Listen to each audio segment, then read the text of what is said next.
Imagine living in a world without smartphones, without healthcare, and where a single mistake could get you killed, and your job?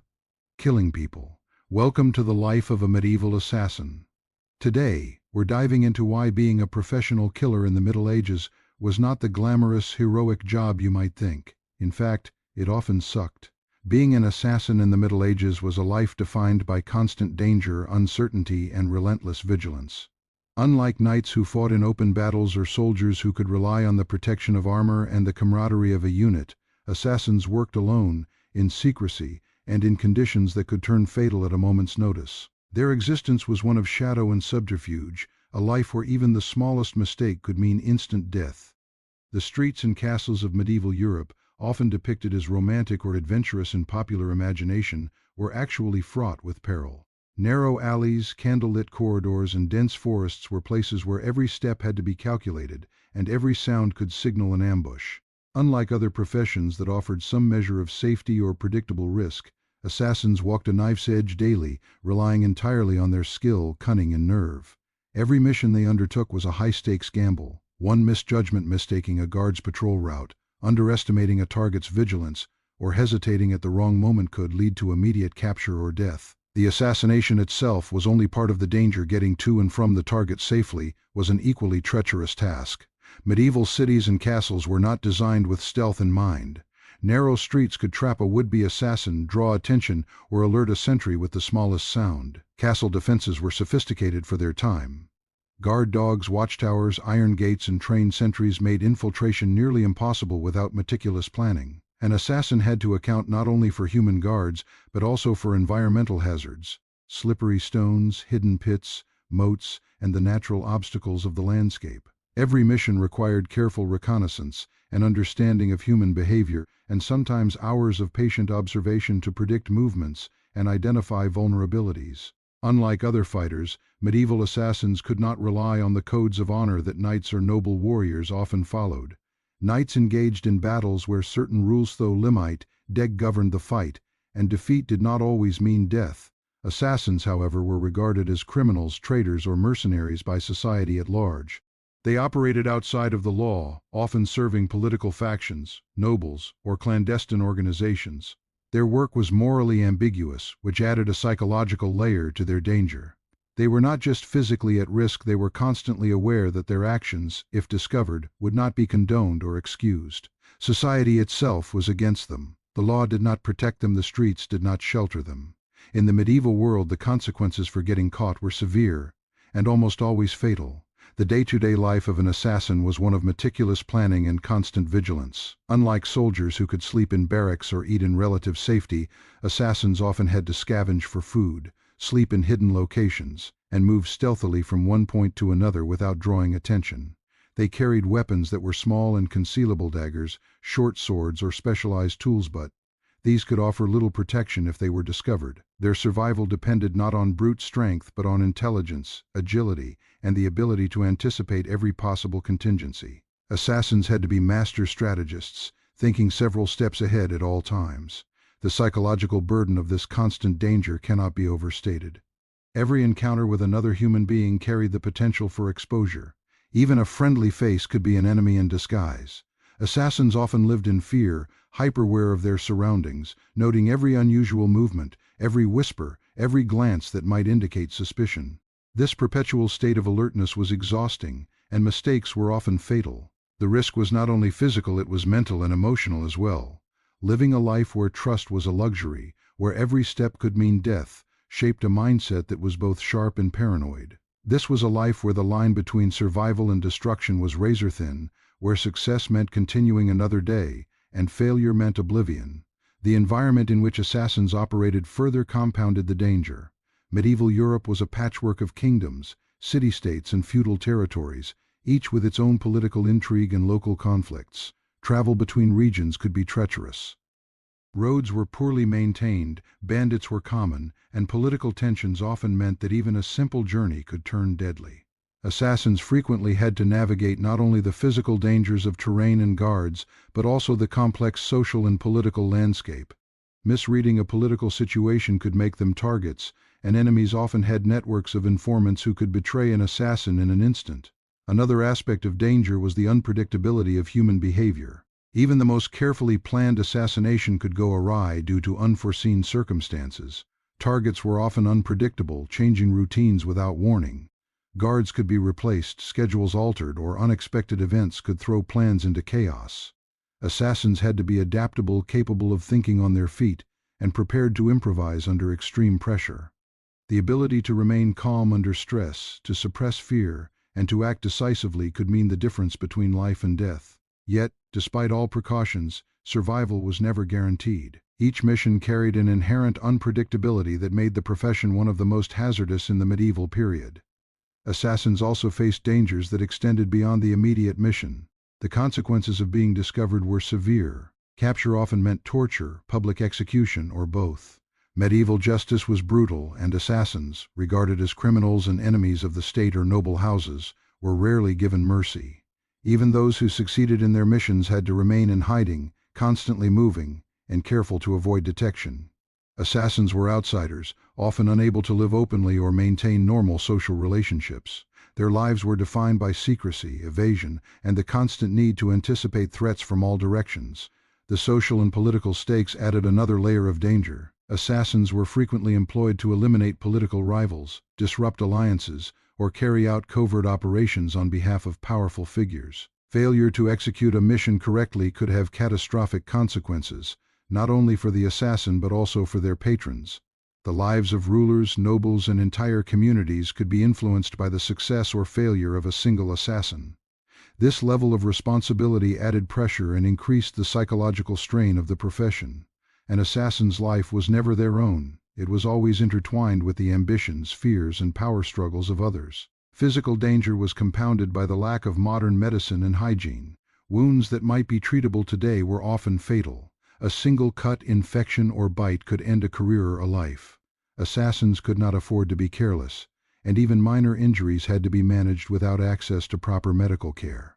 Survival required not only skill and cunning but also resilience and a certain acceptance of the precariousness of life. Every mission was a test of not only ability but also endurance, resourcefulness, and sheer willpower. The life of a medieval assassin was not only about killing, it was about living constantly on the edge. Each day, each mission, each step was fraught with danger. They had to balance stealth with speed, observation with action, patience with decisiveness. One wrong move, one overlooked detail, and death could come suddenly and brutally. Unlike other warriors, they had no armor to protect them, no code of honor to mitigate the risks, and no predictable battlefield to navigate. Their world was unpredictable, and they had to be vigilant, adaptable, and ruthless just to survive. The danger extended into every facet of life. Assassins could rarely form lasting relationships, as friends or family might be endangered by their association. Trust was scarce, and betrayal was a constant threat. They had to remain mobile, often living in temporary shelters, hiding during the day, and traveling under the cover of darkness. Even casual encounters with strangers could turn perilous, as anyone might recognize them or be connected to their enemies. Their lives were a continuous exercise in risk management, where safety was always relative and danger was ever present. In addition, the tools of their trade, while necessary, added to the peril. Daggers, poisons, and other weapons were often small and specialized, designed for stealth rather than defense. Carrying such tools meant that if discovered, they were instantly incriminated. A dagger could save a life in one moment and be a death sentence in the next. Assassins had to master not only their use but also concealment, maintenance, and improvisation, constantly adapting to the environment and the challenges presented by each mission. Ultimately, being a medieval assassin meant embracing a life of constant danger, both physical and psychological. It was not a glamorous profession, it was a relentless struggle to survive in a world where one mistake could end it all. Every mission required preparation, precision, and nerves of steel. Every step outside the shadows carried risk. Success was fleeting, safety temporary, and death ever present. The danger was omnipresent, shaping every thought, every action, and every decision. Being an assassin in the Middle Ages was not merely a job, it was a way of life defined by fear, skill, and the constant presence of mortal danger. In this world, the assassin's life was a delicate balance between stealth and action, observation and intervention. Every street, every castle, every village could conceal a threat. Every person could be a friend, enemy, or informant. The very act of existing as an assassin meant navigating a web of threats, deception, and deadly politics. They were professionals of peril, masters of evasion, and experts in survival. Yet, despite all their skills, the specter of death loomed constantly, a shadow that never lifted. The life of a medieval assassin was one of relentless danger, a life lived in the tension between life and death, light and shadow, secrecy and exposure. It was a life few could endure, and even fewer could survive. Training to become a medieval assassin was a brutal, unforgiving, and often psychologically taxing process that demanded more than just physical skill.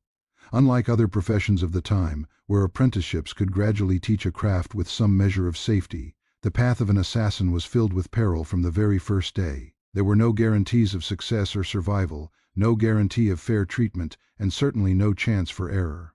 The training was designed to create someone capable of surviving in the deadliest conditions imaginable, where a single mistake could mean instant death.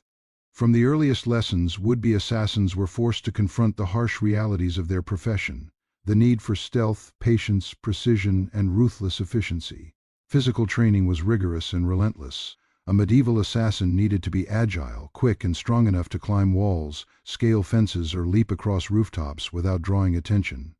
Unlike knights who relied on heavy armor and brute force, assassins relied on speed, dexterity, and quiet movement. This meant that their training often involved extreme physical conditioning, climbing trees and castle walls repeatedly, balancing on narrow ledges, running long distances without being detected, and mastering the art of silent movement. Every muscle had to be trained not just for strength but for control, precision, and endurance. They practiced moving silently across uneven terrain, learning to step lightly, distribute their weight, and anticipate how each movement might betray them. In addition to physical prowess, an assassin's training demanded mastery of weapons and tools. Unlike the ornate swords or lances used by knights, the weapons of assassins were designed for concealment and efficiency. Daggers, short swords, and specialized blades were common, and often each assassin had to learn to use a particular weapon with deadly skill. Poisons were another critical part of their arsenal, and apprentices were often instructed in the preparation and use of toxic substances. This required not only dexterity but a knowledge of herbs, chemicals, and their effects on the human body. Mistakes could be fatal, both for the target and for the assassin handling the substances. Assassins needed to understand timing, dosage, and the unpredictable nature of poisons, often testing them on animals or, in some horrifying cases, unwilling humans during training exercises. Perhaps the most harrowing aspect of training was the instruction in stealth and evasion. Assassins were trained to disappear into shadows, blend into crowds, and move through spaces unnoticed. They learned to use disguises, mimic speech patterns, and adopt behaviors that allowed them to approach targets without raising suspicion. Training could last months or years, depending on the skill of the mentor and the aptitude of the apprentice. Instructors were notoriously strict, and failure was not tolerated. Students were pushed to their limits, forced to endure exhaustion, hunger, and psychological stress, all designed to simulate the pressures of real missions. They were often observed constantly, with instructors testing their patience and resourcefulness through staged challenges that mimicked the dangers of assassination. The psychological training was as important as the physical. An assassin had to remain calm under extreme pressure, making split-second decisions that could determine life or death. This required mental resilience, focus, and a certain degree of emotional detachment. Apprentices were taught to suppress fear, control adrenaline, and mask their intentions. They learned to read the body language of others, anticipate reactions, and manipulate situations to their advantage. Instructors often used fear as a teaching tool, subjecting students to simulated ambushes, unexpected dangers, and moral dilemmas to prepare them for the ethical complexities of their work. These lessons were not just about survival, they were about creating a mindset capable of performing deadly tasks without hesitation. Training also involved learning the art of observation and intelligence gathering. Assassins were taught to watch their targets for weeks, sometimes months, before attempting a mission.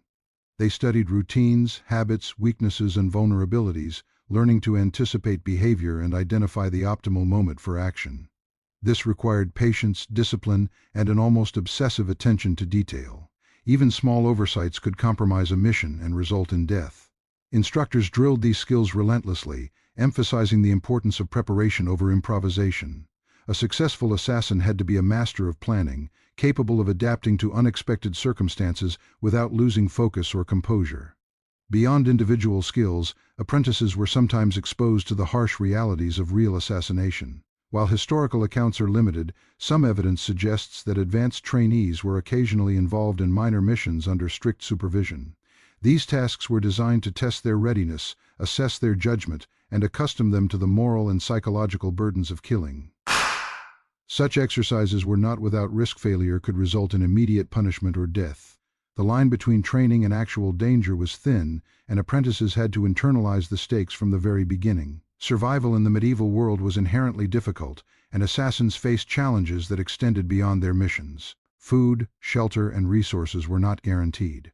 During training, apprentices often had to endure long periods of deprivation to build resilience. They learned to move quietly at night to scavenge for food, navigate hostile territories, and avoid detection by both authorities and common citizens.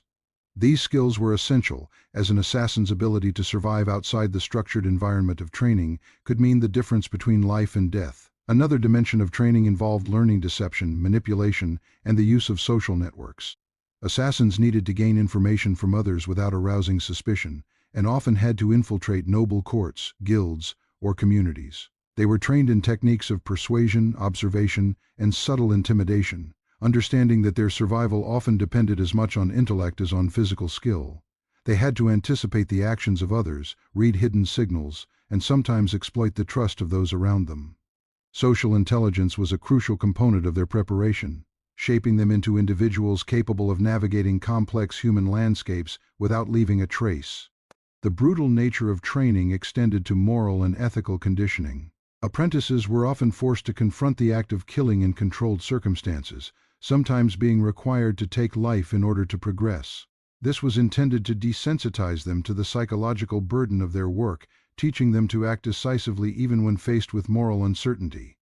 They were taught that hesitation could be fatal and that mercy was often a liability. The process was psychologically harrowing, designed to create individuals capable of performing their duties under extreme pressure while suppressing guilt and doubt. In addition to skill development, trainees were educated in escape and evasion techniques. They learned to anticipate pursuit, create diversions, and disappear into their environment. This included everything from climbing walls and swinging across rooftops to using hidden passageways, secret tunnels, or disguises. Assassins were taught that the mission did not end with the strike. It continued until they reached safety. This meant that every action had to be precise, every plan meticulously calculated, and every contingency considered. Escape was as important as the kill itself, and failure in this phase was often fatal. Historical records and anecdotal accounts, though scarce, suggest that some assassin training involved rigorous testing under extreme conditions. Trainees might be subjected to simulated attacks, forced to navigate hostile terrain with limited resources, or tested for their ability to remain undetected over extended periods. These exercises were designed to push them to their limits, to reveal weaknesses, and to instill the discipline required for real missions. The intensity of this training ensured that only the most capable and mentally resilient individuals survived. Those who failed were often cast a city or worse. The social isolation of training was another significant challenge. Apprentices were often separated from family, friends, and normal social life, living under strict supervision in controlled environments.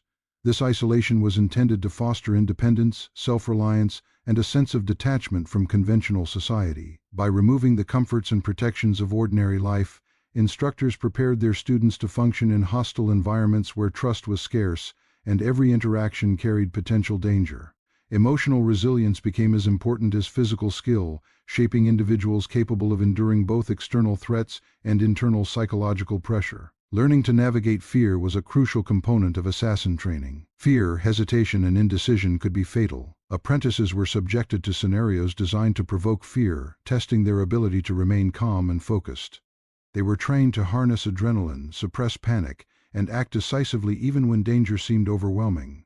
This psychological conditioning was essential, as the act of taking life required not only skill but the ability to overcome natural human instincts of self-preservation and empathy. Training also emphasized adaptability and improvisation. While planning and preparation were critical, no mission ever went exactly as intended. Apprentices learned to think on their feet, adjust tactics, and respond creatively to unexpected circumstances. This included dealing with unanticipated obstacles, hostile guards, or sudden changes in the environment. The ability to improvise while maintaining control and composure was a hallmark of a successful assassin. Those who could not adapt quickly often did not survive long in the profession. Ultimately, the training of a medieval assassin was a comprehensive process designed to create individuals capable of surviving and thriving in the most dangerous conditions imaginable. It required physical endurance, weapon mastery, stealth, intelligence gathering, psychological resilience, moral conditioning, and social acumen. Every aspect of the process was designed to prepare apprentices for a life in which death was ever present, trust was rare, and failure was fatal. The brutal nature of this training meant that only a select few emerged capable of carrying out missions successfully, navigating the dangers of the medieval world, and living to tell the tale. The life of a trained assassin, forged through years of intense preparation, was one of constant vigilance, calculated risk, and relentless discipline. Their training instilled in them not only the skills required to strike effectively, but also the mindset necessary to survive in a world where enemies lurked everywhere, danger was unavoidable, and every mission could be their last. It was a life shaped by hardship, discipline, and an intimate understanding of the precarious nature of survival. Being an assassin in the Middle Ages was far from a glamorous career. Despite what popular culture might portray heroes in flowing cloaks, effortlessly executing daring missions reality was harsh, grim, and often thankless. One of the harshest truths about this profession was the way payment worked. Many assassins operated as mercenaries, taking jobs from whoever could afford their services, regardless of morality, legality, or loyalty. Unlike soldiers or knights who might fight for a lord, a kingdom, or some sense of honor, assassins worked for whoever could offer coin. This meant that loyalty was transactional and morality was often irrelevant. Targets were selected not based on justice, but on who hired the assassin and how much they were willing to pay. Political rivals, disgraced nobles, and even innocent people became fair game in the shadowy world of medieval assassination. Money, however, was never abundant. While the job carried immense risk, it rarely offered wealth comparable to that of other professions. Unlike a successful knight who might gain lands, titles, or spoils of war, an assassin's rewards were modest at best. Payment often came only after a mission was completed, leaving them vulnerable to exploitation. There was no guarantee of compensation if a job failed or if a patron decided to cheat or betray them. Some assassins were forced to live on meager earnings, struggling to cover the basic necessities of life while simultaneously exposing themselves to constant danger. The precariousness of payment reinforced the mercenary nature of the work. One had to complete assignments not out of honor but sheer survival. The work itself was morally complicated, creating another layer of hardship. Assassins often had to kill individuals for reasons they might not personally agree with: rival nobles, political figures, or members of different factions. In many cases, the target could be innocent of wrongdoing in the eyes of the assassin, yet the assignment demanded obedience. This moral dissonance was compounded by the need to maintain secrecy. Success meant survival, but it also meant suppressing guilt and rationalizing acts that could weigh heavily on the conscience. Unlike knights who were trained to view killing in the context of warfare and chivalric duty, assassins had no ethical framework that absolved them. Every kill was a personal burden, a mental scar added to the already heavy weight of survival. In addition to the moral and financial difficulties, trust was a constant problem. Allies could betray assassins, patrons could turn on them, and even fellow assassins could become threats in a competitive, cutthroat environment. The networks that supported mercenary killers were fragile, often based on fear and mutual interest rather than loyalty or friendship. A single misstep could lead to exposure, capture, or even execution. Assassins had to constantly evaluate who they could trust and who might be a liability. Every conversation, every exchange, and every alliance had to be approached with caution. Even the smallest betrayal could have deadly consequences, reinforcing the sense that this was a profession where relationships were transactional, temporary, and always potentially fatal. The nature of the work itself added to the difficulty. Assassins were expected to strike swiftly, decisively, and without leaving evidence of their presence. This meant missions required extraordinary preparation and patience. Surveillance, intelligence gathering, and meticulous planning were essential. Even with careful preparation, the unpredictable nature of people and environments meant that success was never guaranteed. A misstep by a target, a guard who acted differently than expected, or an unforeseen environmental factor could ruin a mission. Failure was not simply disappointing, it was deadly. The high stakes of each assignment intensified the stress of the profession, making even a successful operation feel precarious.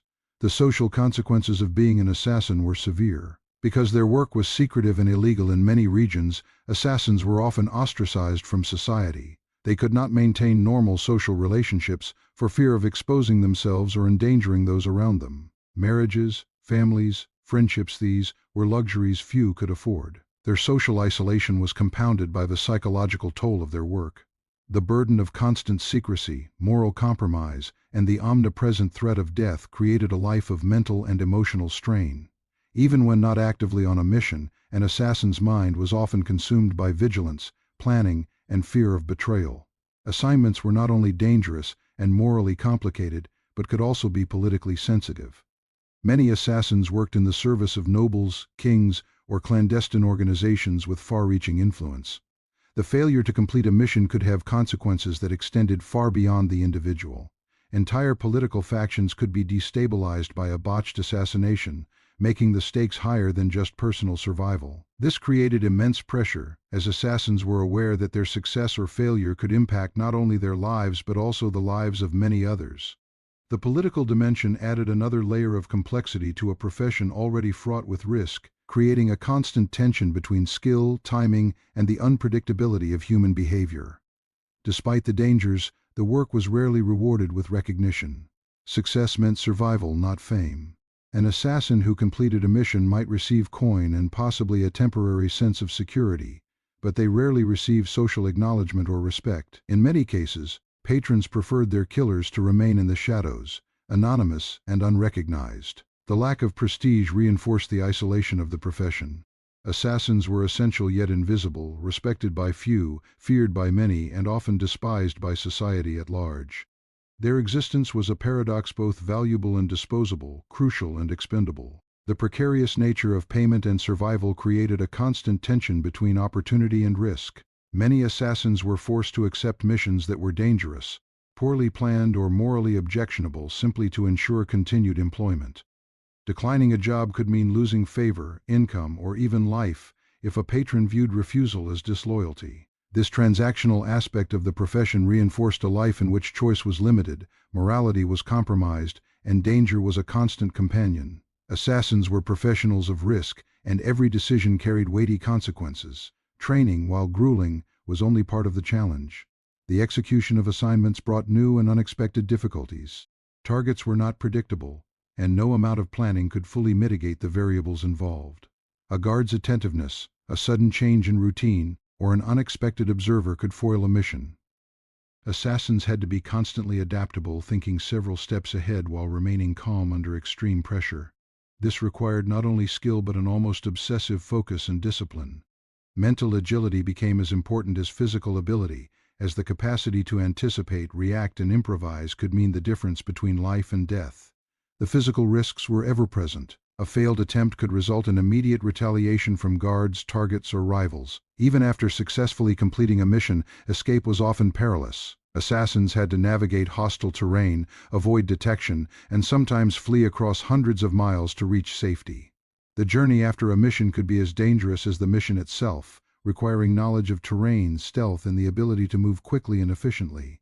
Survival depended on meticulous planning, situational awareness, and the ability to anticipate the actions of others. The psychological toll of the profession extended beyond individual missions. Assassins lived with the constant awareness that death was always near, that betrayal could come from any direction, and that success did not guarantee safety or stability. The combination of fear, isolation, and moral compromise created a life of relentless mental strain.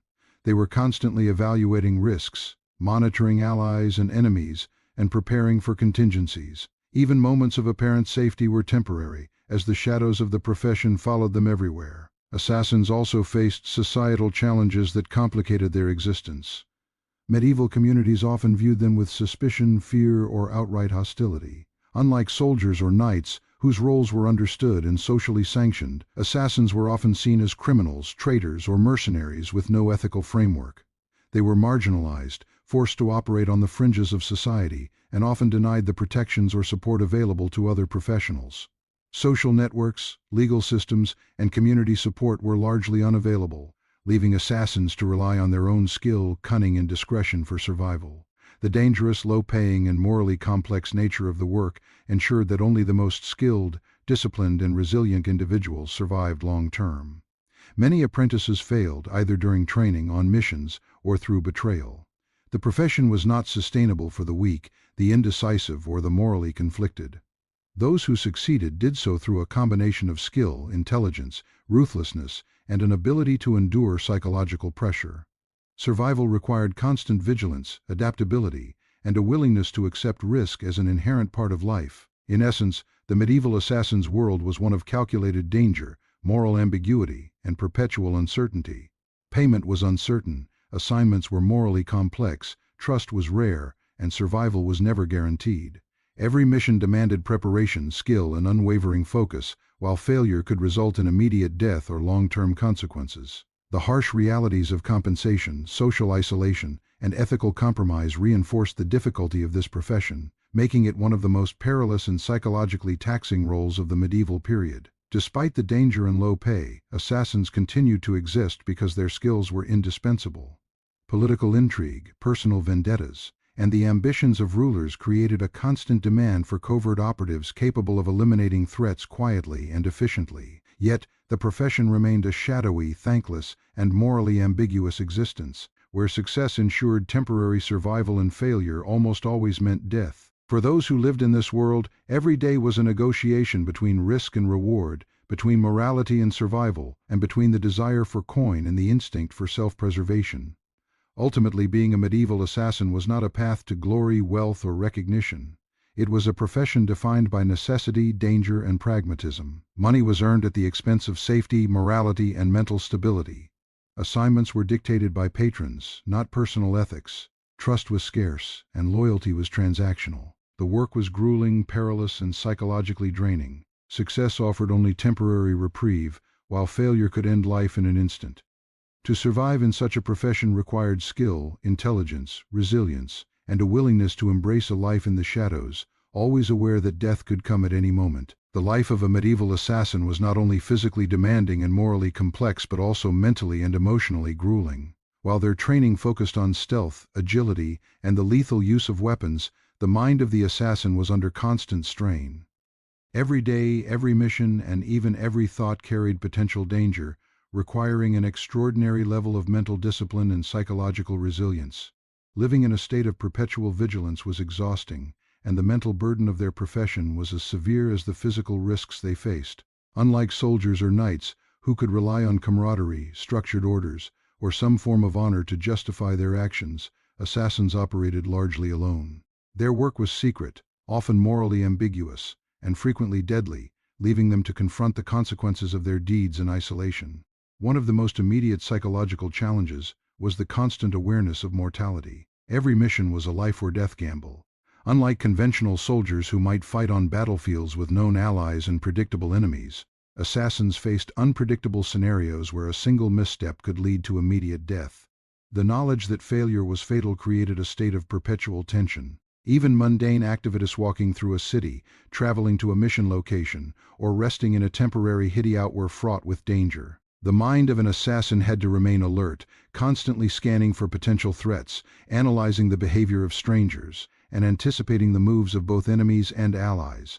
This hypervigilance was mentally exhausting, as it allowed little room for relaxation or distraction. Sleep, if achieved, was often light and interrupted by anxiety or the imagined presence of danger, reinforcing a cycle of stress that permeated every aspect of life.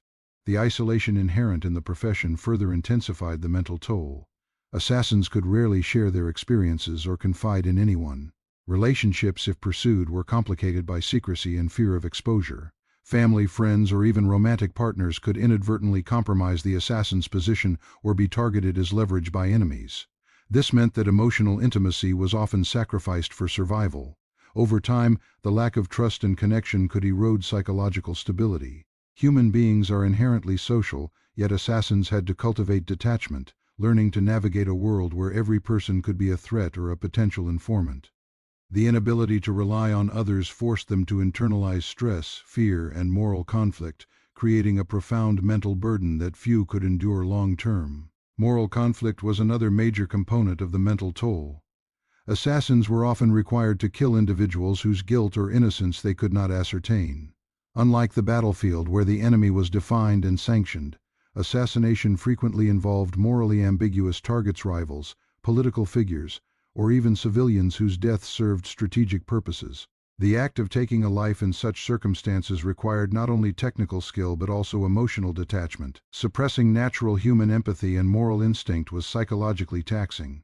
The repeated act of killing, combined with the need to rationalize or suppress guilt, often led to chronic stress, anxiety, and a sense of isolation from the moral frameworks of society. Some assassins may have coped by desensitizing themselves to death, while others likely struggled with lingering feelings of guilt or remorse, which could affect judgment and performance.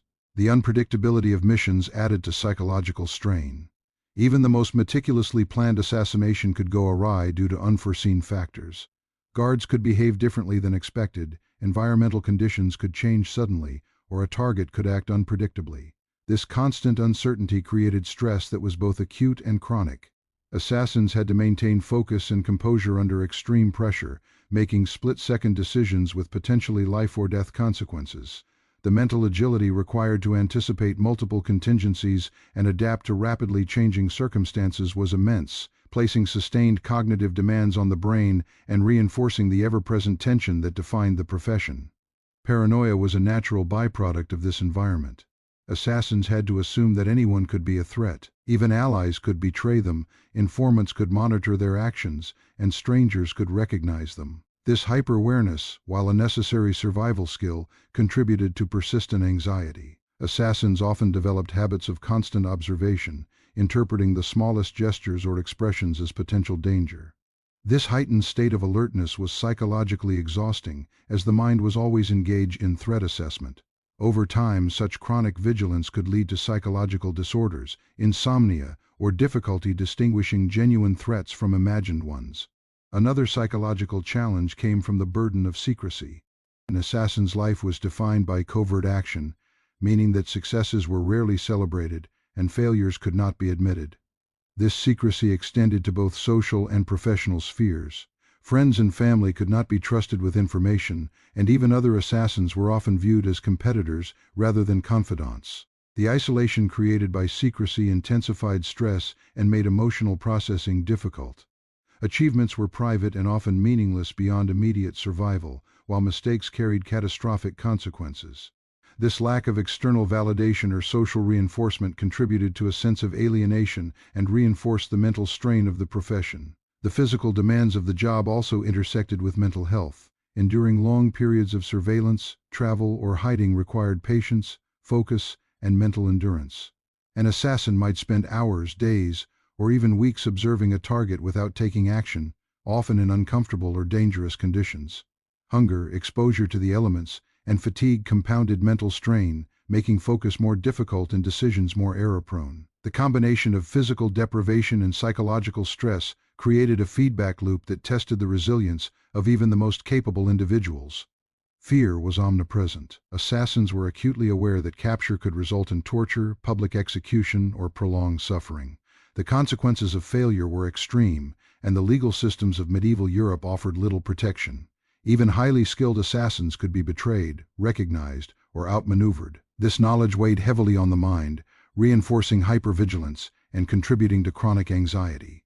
The need to balance calculated risk with survival created a constant state of tension, requiring mental fortitude, discipline, and focus to maintain operational effectiveness. The need to suppress emotion added another layer of psychological complexity. An assassin could not afford to react emotionally to fear, anger, or moral conflict. Hesitation or distraction could be fatal. Training and experience emphasized the importance of emotional control, but maintaining this state over years of missions was taxing. Suppressing natural emotional responses often resulted in numbness, desensitization, or emotional detachment, which could persist even outside the context of work. This detachment was both a survival mechanism and a psychological burden, as it limited the ability to form meaningful social connections or process complex emotions in a healthy way. Isolation, fear, moral conflict, and chronic stress combined to create long-term mental health challenges. Modern psychological research suggests that individuals in high-stress, high-risk professions are prone to disorders such as post-traumatic stress, anxiety, depression, and insomnia. While medieval assassins did not have access to therapy or counseling, the mental consequences of their work were likely similar. Repeated exposure to death, danger, and moral ambiguity could result in cumulative psychological trauma. Over time, the mind of an assassin became both a tool for survival and a repository of stress, fear, and unresolved moral conflict. Cognitive load was another mental challenge. Assassins were required to plan meticulously, anticipate multiple contingencies, and adapt quickly to changing circumstances. Every mission demanded detailed analysis, strategic thinking, and problem-solving under pressure. This cognitive demand was sustained, as assassins could not afford to relax or let their focus lapse. Constant engagement with complex problems, combined with the high stakes of failure, created mental fatigue and required extraordinary resilience. The ability to manage cognitive load while maintaining composure, clarity, and decisiveness was a hallmark of a successful assassin. In addition, assassins often carried the emotional weight of those they were hired to kill.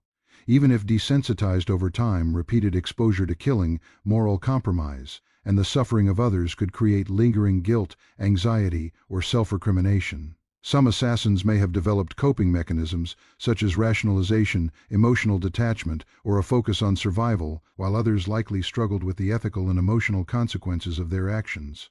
The cumulative burden of repeated exposure to violence and moral compromise created a mental environment that was both adaptive and psychologically taxing. Social invisibility compounded the mental strain.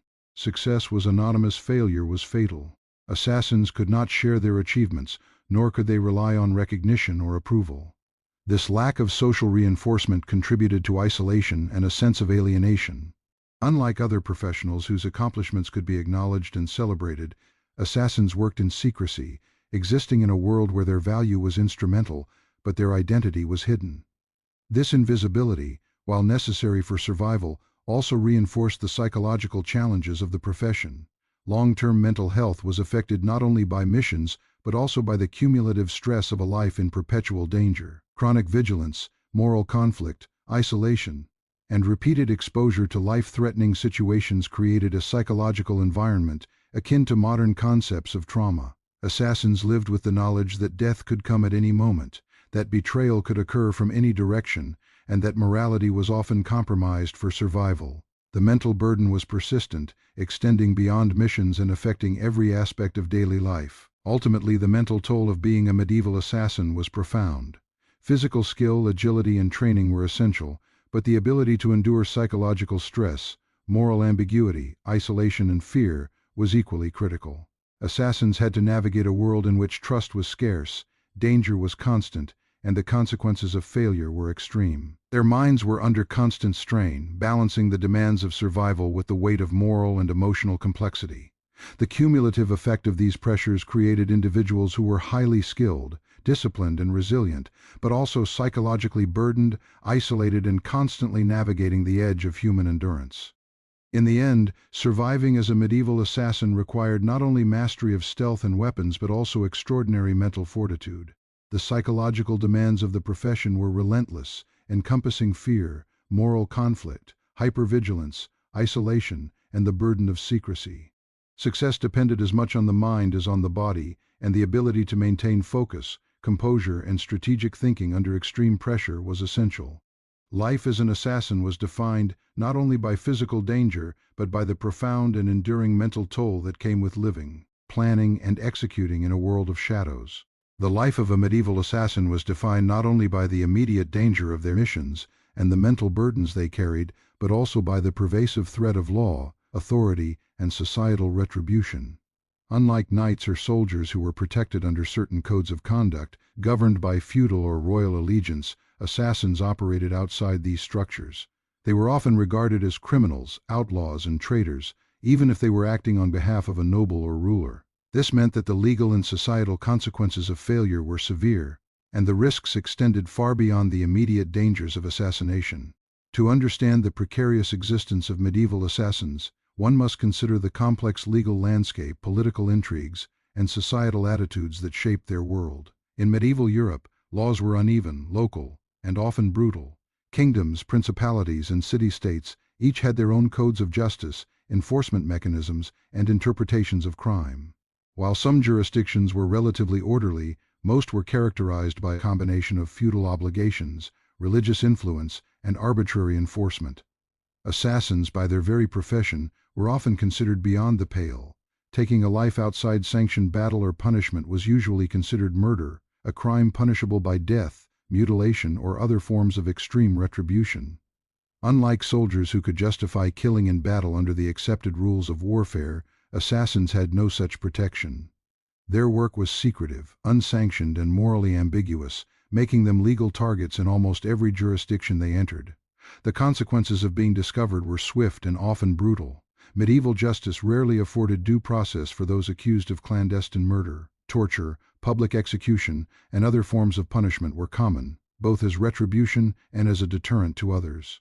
Assassins who were caught faced not only the physical consequences of their actions, but also the social and political ramifications. Their families, allies, or patrons could also be implicated, leading to a ripple effect of danger and retribution. In many cases, the fear of law enforcement, vengeful families, and rival factions created an environment where even successful assassins lived in constant fear of capture and punishment. The methods of law enforcement in the medieval period were varied and often harsh.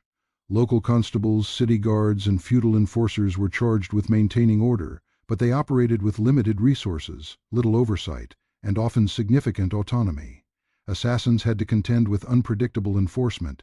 Guards might act honorably, be bribed, or exploit their authority for personal gain. The uncertainty of enforcement created an additional layer of danger, as assassins could never predict whether their presence would go unnoticed, be investigated, or result in lethal pursuit. In many cases, assassination missions required careful navigation of legal boundaries, disguises, and diversionary tactics to avoid law enforcement while simultaneously completing the primary objective. Political factors amplified the dangers of failure. Many assassins were employed by nobles, kings, or other powerful figures seeking to eliminate rivals or consolidate power. A failed mission could have consequences far beyond personal survival, affecting political alliances, the balance of power, and the ambitions of rulers. Assassins were acutely aware that failure might provoke retaliation not only from the intended target, but also from other factions aligned with the target. These repercussions could include pursuit, bounty hunting, or even organized campaigns to eliminate the assassin entirely. In a world where political intrigue was constant, failure was rarely isolated, it often set off a chain reaction of violence, retribution, and instability. Bounties and organized hunts were a common consequence of failed or exposed assassins. In some regions, authorities or wealthy patrons would offer rewards for the capture or death of known assassins. These bounties created an environment in which anyone could become a threat. Rival mercenaries, opportunistic criminals, or even ordinary citizens motivated by greed might attempt to apprehend or kill the assassin. This constant risk meant that even after completing a mission successfully, assassins could not relax. The threat of pursuit and capture remained, reinforcing a life of continuous vigilance, mobility, and strategic thinking. Escape, concealment, and the management of one's own visibility were as important as the assassination itself, as failure to account for these factors could lead to a deadly confrontation. The legal consequences of assassination were not uniform, and could vary dramatically depending on the context. In some cases, patrons of assassins held sufficient power to protect them from legal repercussions temporarily. A ruler or noble might shield an operative to ensure loyalty or complete critical objectives. However, this protection was fragile and often dependent on political circumstances, personal favor, or ongoing utility. Once an assassin was no longer needed or became a liability, the same patrons could abandon them, leaving them exposed to legal action or violent retribution. The precariousness of protection added another layer of psychological stress, as assassins had to constantly evaluate their loyalty, usefulness, and potential vulnerabilities. Assassins were also vulnerable to betrayal from within their own ranks or networks.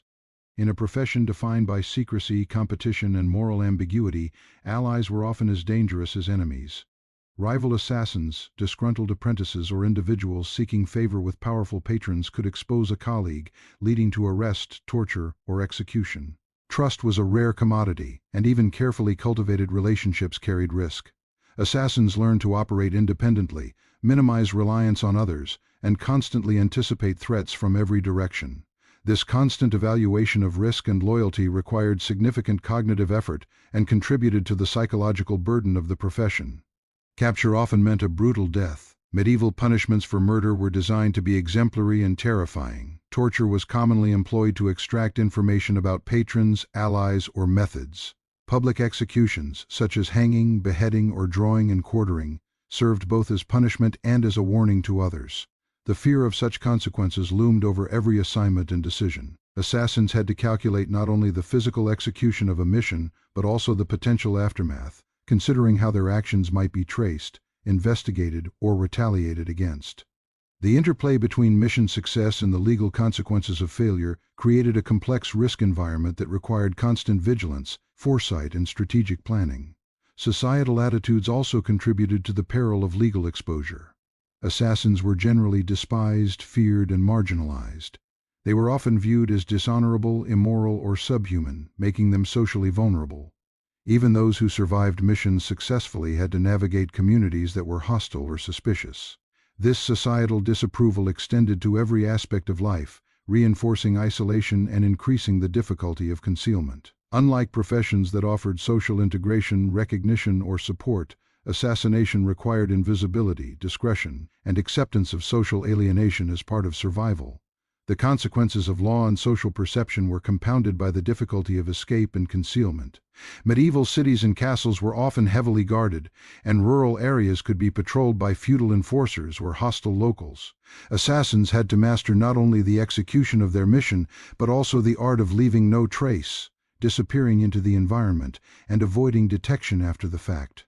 Failure to do so could result in immediate confrontation with law enforcement, bounty hunters, or vengeful parties. Even a minor misstep being recognized, leaving behind evidence, or failing to disguise identity could trigger a cascade of lethal consequences. Assassins also faced long-term consequences for exposure, even if they survived capture attempts. Reputation, for example, could be a double-edged sword. Being known as a skilled assassin might provide opportunities for employment, but it also marked one as a target for authorities, rivals, and those seeking revenge. Navigating this balance required strategic thinking, constant relocation, and careful management of visibility and connections. Legal and social consequences were intertwined, creating a continuous cycle of risk that defined the professional life of an assassin. Political intrigue often magnified the consequences of law. In the complex web of feudal allegiances, a failed mission could provoke retaliation not only from the immediate target, but also from allies, vassals, or rival factions. This extended danger beyond the individual assassin, creating situations where survival depended on understanding and navigating the broader political landscape. Knowledge of local politics, alliances, and rivalries was as critical as mastery of stealth or weapons. An assassin who failed to account for these factors risked not only death but also entanglement in larger conflicts that could be impossible to escape. The consequences of failure were often immediate and brutal. Assassins who were discovered while attempting a mission could be killed on the spot, captured for interrogation, or publicly executed. Medieval justice systems often allowed for swift and violent punishment, and assassins were rarely afforded mercy. Even those who escaped immediate capture were at risk of ongoing pursuit by authorities, bounty hunters, or rival factions. The professional life of an assassin was thus one of continuous risk, where a single error could end a career or a life in an instant. In addition to legal and political risks, assassins were vulnerable to environmental and logistical consequences. Pursuit after a mission could lead through hostile terrain, dangerous urban areas, or regions controlled by enemies. Escape required careful planning, knowledge of safe routes, and often reliance on networks of safe houses or sympathetic contacts. Failure to navigate these logistical challenges could result in capture or death, underscoring the importance of foresight and preparation. Legal consequences, environmental hazards, and social hostility were all interconnected, creating a multi-layered risk environment that defined the life of a medieval assassin.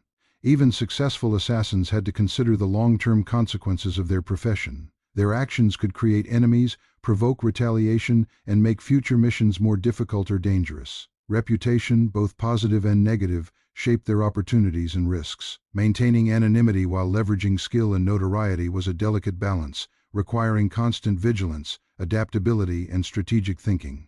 Assassins were professionals in an environment where law, politics, and social perception were as dangerous as the physical act of killing itself. Ultimately, the legal and societal consequences of being a medieval assassin were relentless. Operating outside sanctioned structures, facing extreme penalties for failure, and navigating hostile political and social environments created a profession defined by risk, secrecy, and strategic foresight. Success offered temporary survival but never immunity from danger. Failure was often fatal, with consequences extending beyond the individual to patrons, allies, and even families. The interplay of law, politics, and social perception made assassination one of the most perilous professions of the medieval period, requiring mastery not only of physical skills but also of strategy, discretion, and psychological resilience. For a medieval assassin, fear was not just an occasional emotion. It was a constant companion, a shadow that followed them from the moment they began training to the day they completed a mission or met their end. Unlike other professions, where danger was occasional or situational, assassination demanded a perpetual awareness of risk. Every movement, every decision, and every interaction carried the potential for discovery, betrayal, or death. This ever-present fear shaped not only behavior and decision-making, but also the mind and body, creating a life defined by tension, anxiety, and vigilance. The roots of this fear were multifaceted. At the most immediate level was the risk of physical harm. Every mission involved approaching a target, often surrounded by guards, allies, or unknown observers. One misstep could lead to immediate confrontation and death. Even outside of missions, the assassin had to assume that anyone might recognize them, betray them, or actively hunt them. This created a perpetual state of alertness, in which even ordinary activists walking through a city, crossing a bridge, or resting in a temporary hideout required careful planning, observation, and caution. Failure to maintain constant vigilance could be fatal, reinforcing the omnipresence of fear in daily life. The psychological impact of living with this constant threat was profound. Fear was not intermittent, it was a baseline condition, influencing every thought and action. Assassins developed heightened senses, constantly scanning their surroundings for potential threats. Subtle movements, changes in tone of voice, or unexpected behaviors from others were interpreted as signs of danger. This hypervigilance was necessary for survival, but it came at a cognitive cost. Maintaining constant situational awareness over months and years created mental fatigue, stress, and anxiety. Sleep was often light and punctuated by nightmares or the perception of threats, reinforcing the psychological burden of constant fear. Fear was also magnified by the moral and ethical ambiguity of the work.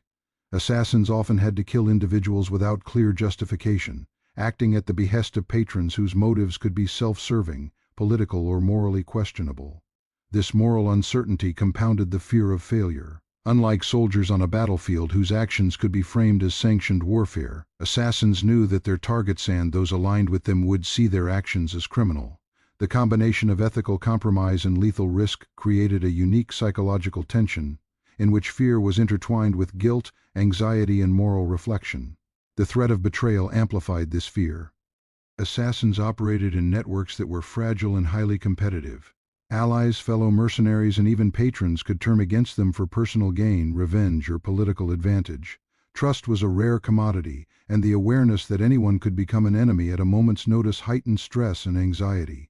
This fear of betrayal was not hypothetical. Historical accounts suggest that many assassins were betrayed by colleagues or manipulated by patrons once their utility had expired. The knowledge that alliances were temporary and loyalty was transactional created a pervasive tension, forcing assassins to evaluate every relationship with suspicion and caution.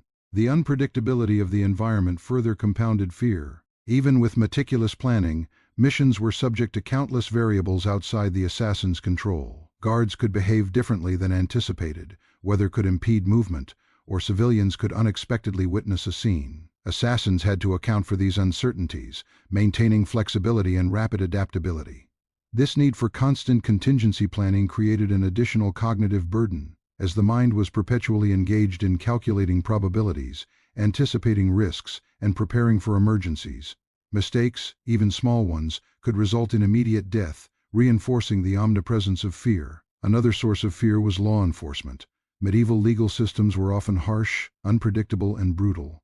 Assassins faced the risk of capture by local guards, constables, or bounty hunters who had little incentive to show mercy. Torture, public execution, and mutilation were common punishments for those accused of clandestine murder. Even if a mission was completed successfully, exposure could result in pursuit by authorities or the activation of bounties. This awareness ensured that fear was not limited to the execution of missions, but extended to all aspects of life. Every step, every movement, and every social interaction could become a potential threat, creating a life dominated by anxiety and careful calculation.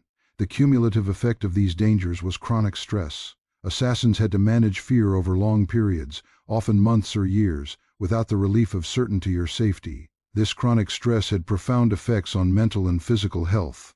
Hypervigilance, anxiety, and heightened arousal became baseline conditions. Sleep disturbances, muscle tension, and difficulty concentrating were common consequences. Over time, the mind adapted to this constant state of alertness, but often at the cost of emotional well-being, social connection, and mental resilience. Chronic fear became both a tool for survival and a source of enduring psychological strain. Fear also shaped the social and emotional lives of assassins. Relationships were fraught with danger, as intimacy and trust could be exploited by enemies. Marriages, friendships, and family ties were often avoided or carefully controlled to minimize risk. The need for secrecy and anonymity created isolation, further amplifying anxiety. Even trusted companions could be potential liabilities, forcing assassins to maintain emotional distance. This social isolation reinforced the psychological burden of fear, creating a life in which human connection was limited and constant vigilance was mandatory. Financial instability added another dimension to fear. Payment for assignments was often delayed, uncertain, or insufficient. An assassin who failed to complete a mission or who was betrayed by a patron could face destitution in addition to physical danger. This economic insecurity reinforced the constant tension, as every decision carried both immediate and long-term consequences. The need to survive financially while avoiding detection added complexity to risk assessment and planning, contributing to the overall environment of perpetual fear. Political dynamics heightened danger and anxiety further. Assassins were often employed in highly charged political contexts, where failure could provoke retaliation from rival factions, nobles, or monarchs. Political alliances were fluid and volatile, and the consequences of failure extended beyond personal survival to include broader conflicts.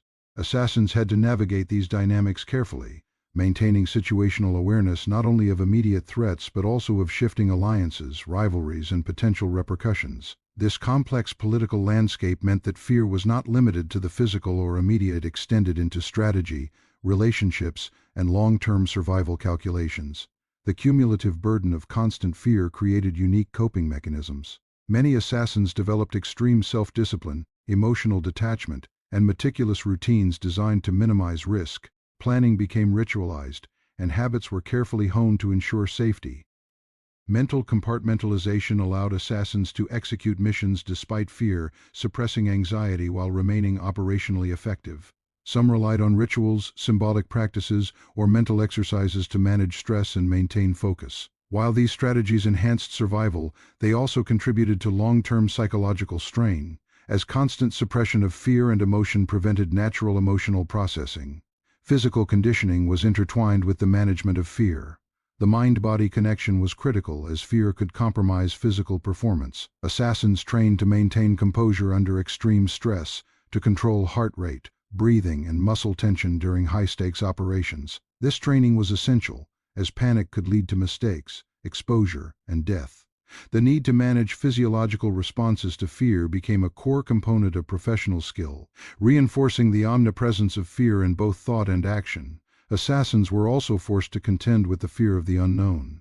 Unforeseen circumstances, environmental hazards, or unexpected observers could appear at any moment. The unpredictability of medieval urban and rural landscapes meant that no situation was entirely controllable. Assassins learned to anticipate threats, improvise solutions, and maintain composure despite uncertainty.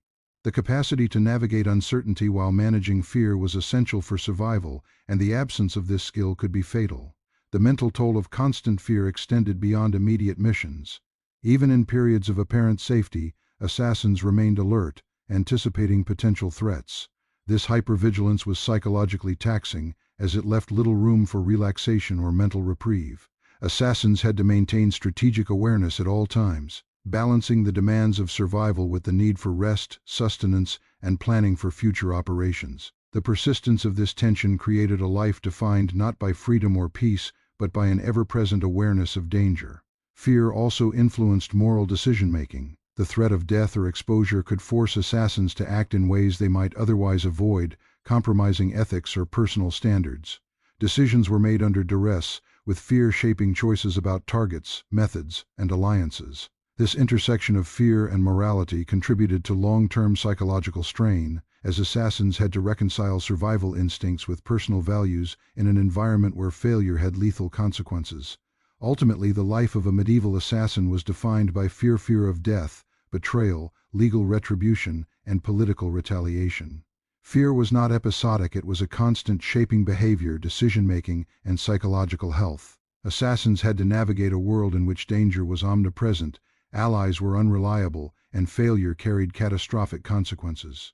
The mental and emotional resilience required to survive in this environment was extraordinary. Every action, every mission, and every decision was influenced by the ever-present threat of violence, retribution, or exposure. The pervasiveness of fear ensured that assassins remained cautious, calculating, and prepared at all times. Success depended on the ability to channel fear into focus, vigilance, and operational effectiveness. The same fear that could paralyze an untrained individual became a tool for the skilled assassin, enhancing awareness, precision, and strategic thinking. Yet this constant engagement with danger also reinforced psychological strain, creating a life in which anxiety, hypervigilance, and tension were the norm. Even for those who survived for decades, the impact of living with constant fear was enduring. The cumulative psychological effects could include chronic stress, anxiety disorders, hypervigilance, emotional detachment, and difficulty forming meaningful social bonds. The life of a medieval assassin was one in which the mind and body were continually tested, where survival required constant vigilance, and where fear was both a tool for survival and a persistent psychological burden. In the end, the defining feature of an assassin's existence was this omnipresent fear. It shaped every aspect of life, from training and mission execution to social interactions, financial survival, and long-term planning. Unlike other medieval professions, where danger was contextual or limited, assassination demanded a perpetual engagement with threat, risk, and uncertainty.